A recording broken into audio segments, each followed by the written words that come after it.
ماینکرافت جاوا بیشتره یا طرفدارای ماینکرافت بدراک؟ طرفدارای ماینکرافت بدراک داخل کامنت بنویسن بدراک و طرفدارای ماینکرافت جاوا داخل کامنت بنویسن جاوا. طرفدارای هر کی بیشتر بود، مثلا جاوا الان جاوا این طرفه و بدراک این طرف.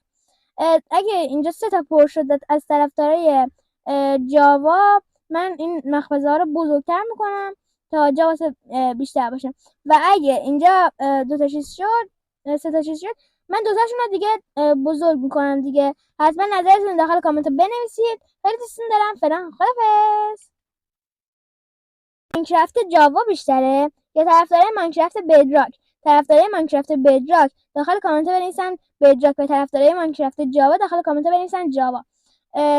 طرفدارای هر کی بیشتر بود، مثلا جاوا الان جاوا این طرفه و بدراک این طرف.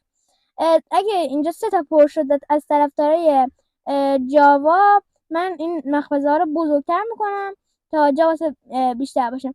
و اگه اینجا 2 تا چیز شد، 3 تا چیز شد، من 2 تاشون رو دیگه بزرگ میکنم دیگه. حتما نظرتون داخل کامنت بنویسید. خیلی دوستتون دارم. فعلا خدافظ.